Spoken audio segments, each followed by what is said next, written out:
નમસ્કાર મિત્રો, સ્વાગત છે તમારું આપણી યુટ્યુબ ચેનલ ઉપર। તો મિત્રો, આજકાલ જોવા જઈએ તો આ જે કથાકારો છે એ વ્યાસપીઠ ઉપરથી બફાટ કરતા જોવા મળી રહ્યા છે। મિત્રો, થોડા દિવસ અગાઉ જ રાજુગીરી બાપુ નામના એક કથાકારે વ્યાસપીઠ ઉપરથી ઠાકોર અને કોળી સમાજ વિશે અપશબ્દો કહી અને બફાટ કર્યો હતો। ત્યારબાદ તેમના વિશે લઈને મોટો વિવાદ સર્જાયો હતો। ત્યારબાદ મિત્રો, હવે જાણીતા કથાકાર એવા રાધે રાધે જિગ્નેશ દાદા, આ જિગ્નેશ દાદા જે છે તેઓએ પણ વ્યાસપીઠ ઉપરથી માતા સીતા વિશે અપમાનજનક વાત કરી છે, જેનો વિડીયો વાયરલ થયો। ત્યારબાદ મિત્રો, જિગ્નેશ દાદાના પીએ સાથે વાતચીત કરતું એક કોલ રેકોર્ડિંગ પણ વાયરલ થઈ રહ્યું છે, જેની અંદર આ જે વ્યક્તિ છે એ જિગ્નેશ દાદાના પીએ સાથે વાત કરી રહ્યા છે અને જિગ્નેશ દાદા સાથે વાત કરવાની પણ ચર્ચા થઈ રહી છે। તો મિત્રો, આવો સાંભળીએ કે આ જિગ્નેશ દાદા દ્વારા માતા સીતા વિશે શું બોલવામાં આવ્યું, ત્યારબાદ આ જે વાયરલ રેકોર્ડિંગ છે એની અંદર શું ચર્ચા થઈ છે। એ પહેલાં મિત્રો, આપ ચેનલ ઉપર નવા છો તો ચેનલને હાલ જ સબસ્ક્રાઈબ કરી બાજુમાં પેલું બેલ આઇકન પણ દબાવો। એટલે બચાવવા માટે થઈને જાનકીજીએ લક્ષ્મણજીને મોકલ્યા છે। દેવભાગતમાં લખ્યું છે, લક્ષ્મણ જતા નહોતા, રામજીને લક્ષ્મણજીને સીતાજીએ મેણું માર્યું છે કે મને ખબર છે તને તારા ભાઈએ તને ભરતે મારી સાથે લગ્ન કરવા માટે થઈ અને તને મારી પાસે મોકલ્યો છે, ને તે રામને મોકલી દા, તો એની સહાય કરવા એટલે નથી જતો કે રામ જો મરી જાય તો હું તારી હારે પરણું, પણ હું તારી સાથે નહીં પરણું। જ્યારે આવું મેણું માર્યું છે ત્યારે લક્ષ્મણજી જાય છે અને અંતે આ બાજુથી રાવણ એનું હરણ કરી જાય। રાવણ જ્યારે માતાજીને લઈ हेलो हाँ जी राधे राधे राधे राधे कौन बोलो छो आप? हाँ जिग्नेश दादा ना ऑफिस से बोली थी भाई। बरोबर बरोबर। जिग्नेश दादा साथे बात करवी होय तो? हाँ ना दादा मोबाइल यूज नहीं करता। તમે ક્યાંથી બોલો છો?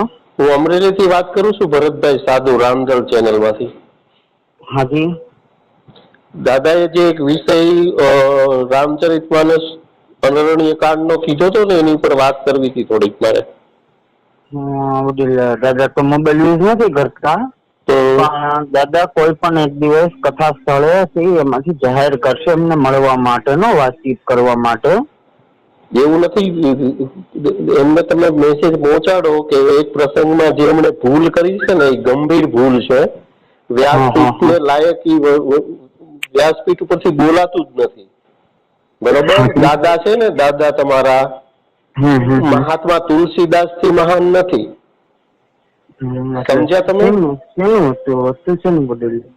રામચરિત માનસ નો એક પ્રસંગ છે, રામાયણ નો પ્રસંગ છે, અરણ્ય કાંડ, માતા સીતાજી ના હરણ ને લઈને જે પ્રસંગ ઉપર બોલી રહ્યા છે ને, જે પ્રસંગ કીધો છે ને એ તદ્દન ખોટી રીતે, ભલે અન્ય કોઈ રામાયણોમાં હોય, પણ આપ બ્રાહ્મણ છો? ના વડીલ।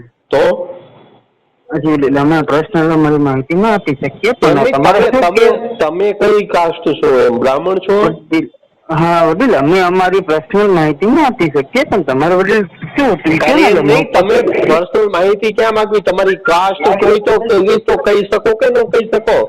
મારે તમારા કોઈ કાંઈ પાન કાર્ડ, આધાર કાર્ડ નથી જોતા, તમારી કાસ્ટ પૂછું છું, ખાલી જાતિ। હાલો હાલો રાધે રાધે રાધે રાધે। હાજી જિગ્નેશ દાદા સાથે વાત કરવી હતી। ના દાદા જોડે તો વાત ના થઈ શકે, એની પાસે એની ઓફિસ ને તો દાદાને વાત કરજો કે એમને એક કથા દરમિયાન જે રામાયણના પ્રસંગને ખોટી રીતે મૂલ્યો છે ને એની ઉપર વાત કરવી છે। એક પત્રકાર વાત કરતા હતા અમરેલીથી, ભરતભાઈ સાધુ। હા, ભરતભાઈ સાધુ, મારો નંબર લખવો હોય તો લખી લ્યો।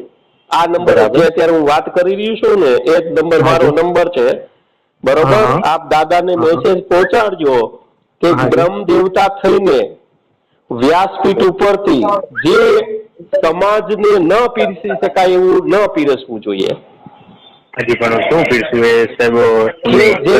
એ દ્રષ્ટાંત તમારી પાસે વિડીયોના રૂપે હોય? દ્રષ્ટાંત નથી, મેં તમને મારા બીજા નંબર માંથી તમને લિંક મોકલી છે આ જ નંબર ઉપર, એમાં જે પ્રસંગ છે એ પણ મૂક્યો છે અને મારું વક્તવ્ય પણ છે, એટલે એ તમે દાદાને લિંક બતાવી દેજો એટલે ખ્યાલ આવી જશે।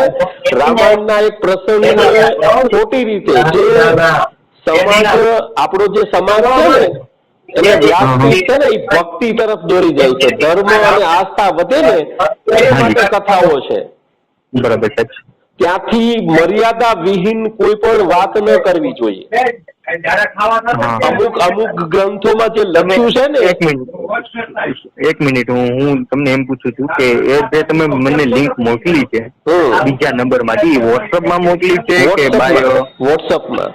એવું હોય તો મને ટેક્સ્ટ મેસેજ કરી આપશો, કેમ કે અત્યારે અમારી સિસ્ટમ વોટ્સઅપની અપડેટમાં છે, જેથી કરીને અમારું વોટ્સઅપ શરૂ નથી હાલમાં. તો તમારો વોટ્સઅપ વાળો નંબર મોકલો ને, હું મોકલી આપું, તમે દાદાને સંભળાવી દેજો. કેમ કે વોટ્સઅપ વાળો અમારો એક જ નંબર છે. આ નહીં, તમારા પર્સનલ હોય, તમે તમારો પર્સનલ આપો ને દાદાનો. નહીં તો ના, પર્સનલ ના આપી શકીએ અમે સાધુભાઈ. કેમ? તમારું શુભ નામ શું કીધું મને? ભરતભાઈ સાધુ.